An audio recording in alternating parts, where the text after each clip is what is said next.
The families of the hostages still in captivity in Gaza are still waiting for word on their loved ones on day 90 of the war after the abductions on the 7th of October by Hamas terrorists. The IDF confirming just a short while ago the number of hostages in captivity is now at 136 after confirmation that 3 civilians considered missing are actually believed to be hostages as well. Now, the hostages inside Gaza include 23-year-old Evyatar David, who was at the Nova Music Festival. Hours into the attack, his family figured out through the Telegram app that he had been abducted. They saw a photograph with a flashlight being shone on him. Another photograph put up later by Hamas showed him with his hands tied onto the shoulders of an armed terrorist. The army later confirming that he had in fact been taken hostage inside Gaza. So we now welcome Ilay David, the brother of Evyatar David, and he joins us from Colorado in the United States. Eli, thank you so much for speaking to us. I cannot imagine the pain you and your family are going through. I understand you are on a public awareness trip in Colorado and New York with the Miriam Institute. Tell us about your experience there and the reaction you are getting to highlight the plight of your brother and all the hostages inside Gaza. So, thank you, Benita. Right now, we traveled all the way to Colorado from Israel with the Miriam Institute. We're here to meet especially Jewish communities, influencers, people who has the power to really do something. And we hope that it will bring good things and maybe follow-up meetings. After Colorado, we continue to New York to continue with our meetings. It's not the first time we're doing it. We also went to London with the Miriam Institute for the same reasons, also to meet with officials and representatives. And most of the time, the reaction we're getting is that they are with us. People want to help. People they need this awareness for to continue working and pushing the subject. We also believe that anyone can do things in order to help the situation, writing elected officials, giving them a phone call, and so on.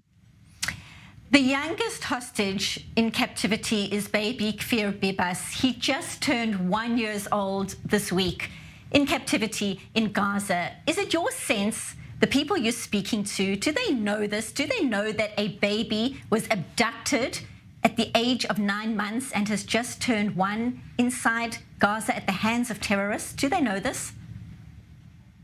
Some of them do, some of them don't. My brother also turned 23 last week in captivity, which is crazy and absurd. And it's also absurd that we need to, not only a baby that turned 1 year old, but also young people who the only crime they committed was living their lives, celebrating at a peace festival, and they're being punished by being held captive inside the Gaza Strip, and they're living through hell. And each day that passes, the danger is getting bigger. The danger to their lives is getting bigger. It's urgent for us to release them. We can only assume what abuse they're being, mental abuse and physical abuse each day. And also my brother, for being a young man, a civilian who did no harm, but he is a young man.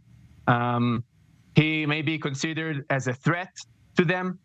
So he will be, we fear that people of the world will forget about my brother, about other young men in that age, in the 30s, in the 40s, in the 20s. It doesn't matter. And we are here to fight for them, to fight for my brother and the others, and amplify their voices to be heard, because right now nobody is doing enough to release them. It's just so hard to think, as you say, marking a birthday in captivity, turning 23. He has such a beautiful smile. He looks so full of life. He was at a music festival. Do you know anything in terms of whether he was injured or not? You had seen photographs. There has been so much concern around the Red Cross not getting to one of the hostages being held there of any age, not Kfir Bibas, not your brother, not elderly peacekeepers who we know were injured, peace activists who were injured during the abduction. What is your sense there when you're touring in the United States about the concern about the Red Cross or the lack of reaction from the Red Cross? What are you hearing there? I think that the energy we are injecting right now to the subject should be directed to Hamas and Qatar and Egypt, to imply pressure on them, on the Qataris, on the Egyptians, because the Red Cross, really, their hands are kind of tied. I don't trust them. I don't believe they can do anything significant. We need to keep the pressure on the Qataris, on the Egyptians, and demand Hamas to let the Red Cross enter.